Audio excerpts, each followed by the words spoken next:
Boa tarde a todos. Vamos à nossa palestra da sessão de saúde de sexta-feira da Casa de Fabiano, agradecendo a Deus pela oportunidade, começando pela prece. Pai nosso que estais no céu, santificado seja o vosso nome. Venha a nós o vosso reino, seja feita a vossa vontade, assim na terra como no céu. O pão nosso de cada dia nos dai hoje. Perdoai as nossas dívidas, assim como procuramos perdoar os nossos devedores. Não nos deixeis cair em tentação, e livrai-nos do mal. Graças a Deus e graças a Jesus. Que Jesus abençoe nossa reunião, como sempre pedimos, né? E gostaríamos de falar hoje sobre o suicídio, especificamente suicídio indireto. Então vamos começar lendo o que Kardec nos diz sobre o suicídio no Evangelho segundo o Espiritismo, no capítulo 5. O homem não tem jamais o direito de dispor de sua própria vida, pois só a Deus compete tirá-lo do cativeiro terreno, quando o julgar oportuno.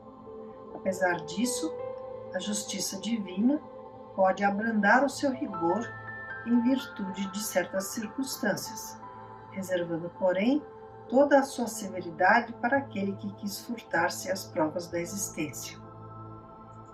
Então, conhecemos, e vamos falar sobre isso aqui também, das dificuldades que os desencarnados sofrem, né, quando eles cometem o suicídio.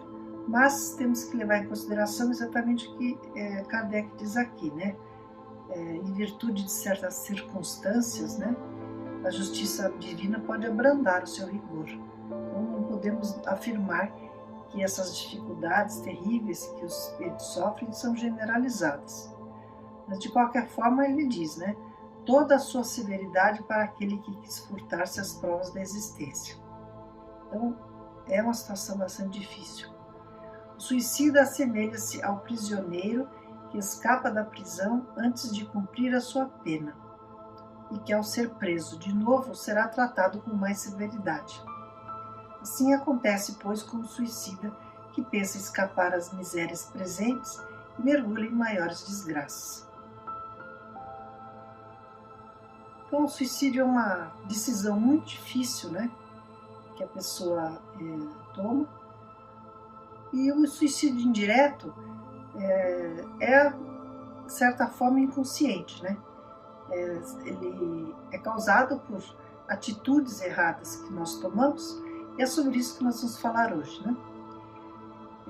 O Chico Xavier já nos dizia, muito sábio, né, na sua simplicidade: suicídio não é só aquele ato terrivelmente solene de autodestruição.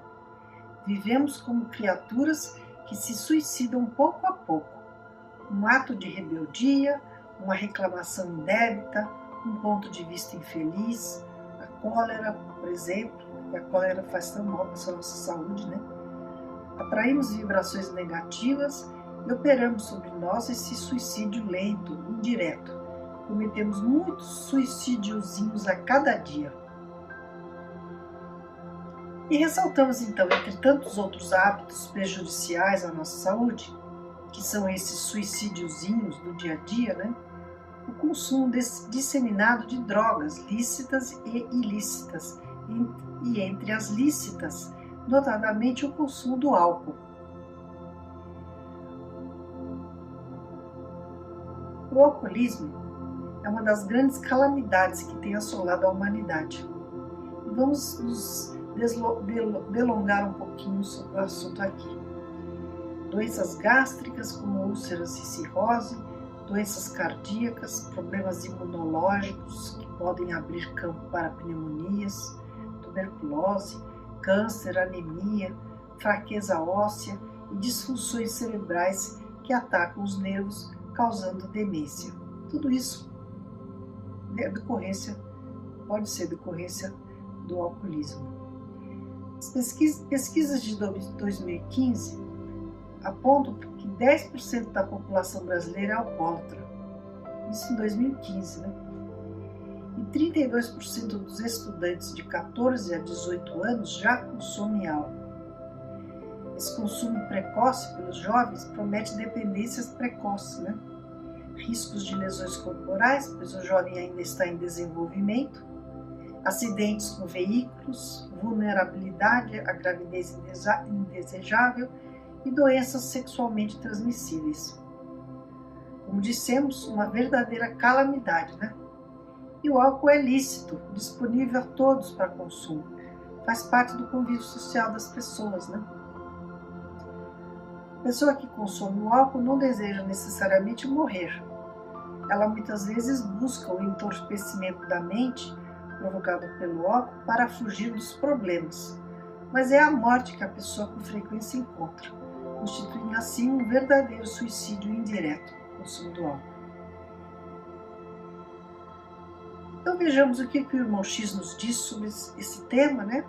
Seguido do conto de uma lenda. O texto se chama Veneno Livre, está no livro Cartas e Crônicas, psicografado pelo Chico. E diz então o irmão X: pede você que os espíritos desencarnados se manifestem sobre os arrastamentos do álcool.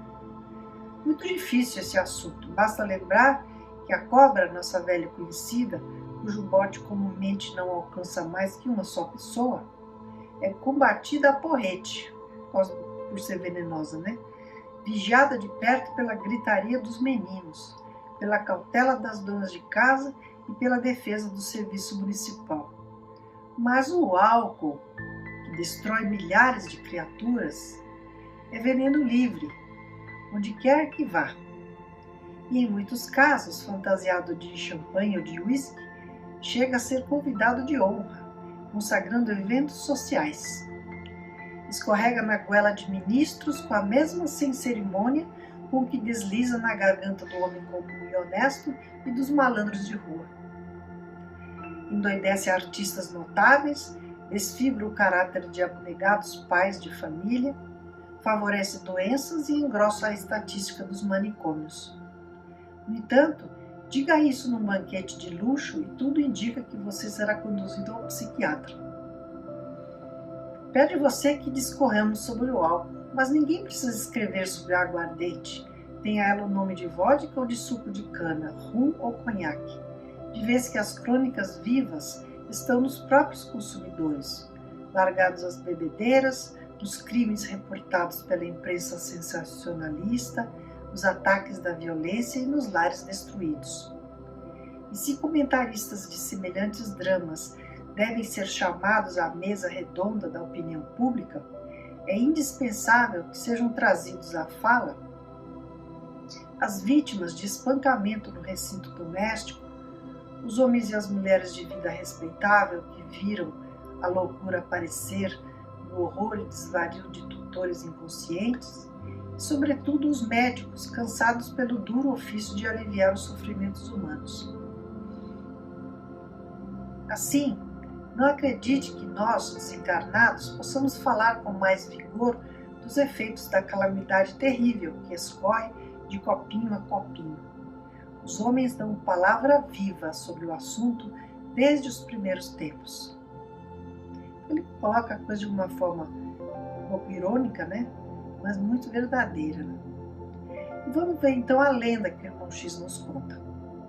Conta uma lenda que Noé, o patriarca, depois do grande dilúvio, resolveu plantar na terra ainda molhada a primeira vinha, quando lhe apareceu o espírito das trevas e lhe perguntou insolente o que ele ia fazer agora.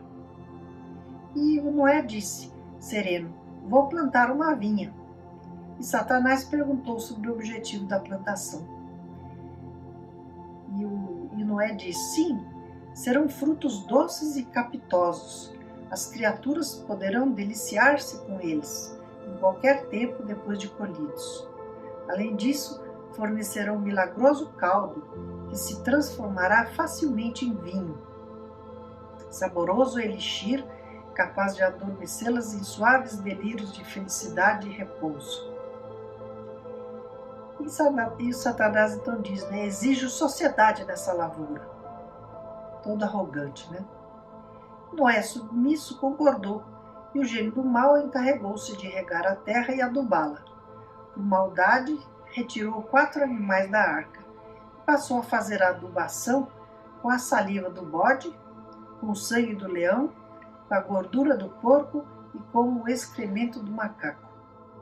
Dessa forma, os que se entregam ao vício da embriaguez apresentam os trejeitos e os berros sádicos do bode ou a agressividade do leão, quando não caem na estupidez do porco ou na momice dos macacos. Esta é a lenda, entretanto. Nós, meu amigo, integrados no conhecimento da reencarnação, estamos cientes de que o álcool, intoxicando temporariamente o corpo espiritual, arroja a mente humana em primitivos estados vibratórios, detendo-a de maneira anormal na condição de qualquer bicho. Através das lendas, muitas verdades são ditas, né? E muito ensinamento. E o que fazer então, né? Não só observando o problema do abuso de drogas, Emmanuel comenta a influência benéfica da família para o auxílio dos familiares alcoólicos. Então leiamos esse texto que fala sobre o assunto. Chama-se Apoio no Lar. Está no livro Caminhos de Volta, psicografado pelo Chico. Com relação ao suicídio indireto, nos diz Emmanuel, conhecemos de perto os companheiros que enveredam no excesso de drogas psicoativas. Se atravessam as barreiras da desencarnação em semelhante desequilíbrio, conservam no corpo espiritual os estigmas da prática indébita que os levou à degeneração dos seus próprios centros de força. O espírito desencarna e leva todos os males que ele já tinha, causados pelo alcoolismo, né? Fica tudo gravado no seu perispírito. São desencarnados alucinados e dependentes das drogas, que não souberam respeitar. Demoram-se em regimes de reajuste e, depois de muito tempo, quando recobram a própria harmonia, reconhecem-se dilapidados por si mesmos dos mecanismos e estruturas do veículo espiritual, preparando-se para reencarnações difíceis em que o berço terrestre lhes servirá de cela hospitalar. Então são reencarnações muito complicadas, né? Em geral, envolvendo problemas mentais, que faz ser bastante difícil, né? Este é o quadro que se nos oferece hoje na Terra, quase como sendo catástrofe mundial nos dois lados da vida humana. Todos sabemos, quer dizer, tanto no lado encarnado como no lado espiritual, porque o espírito não tem corpo para absorver a droga, mas ele fica próximo de alcoólatras, no caso, encarnados, né, para poder absorver as emanações do álcool, né? Então, todo encarnado que consome o álcool tem essas companhias complicadas, né? Todos sabemos disso e todos estamos, e não só o álcool, como outras drogas, né? Porque aqui a gente está falando especificamente do álcool, mas é simplesmente como um exemplo.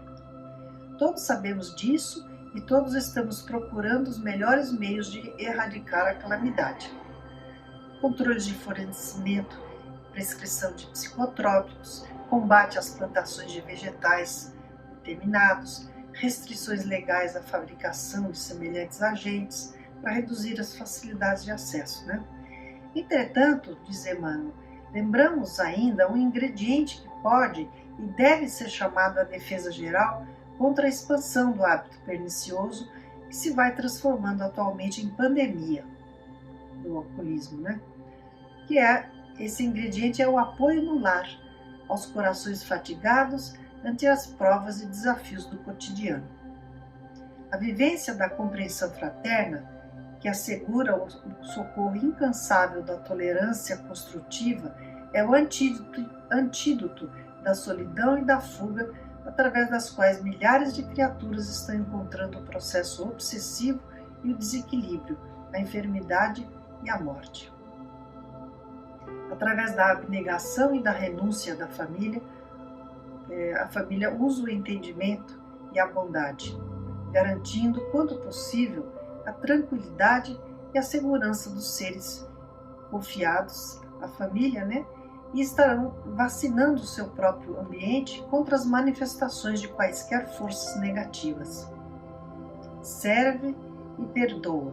Aí ele se dirige a todos, né? Serve e perdoa, socorre e ajuda, sempre entre as paredes do lar, sustentando o equilíbrio dos corações que se te associam à existência.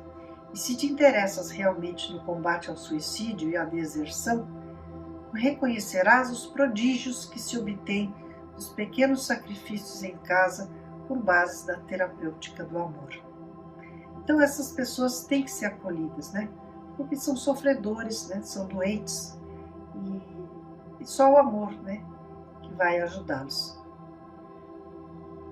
Nunca é difícil, né?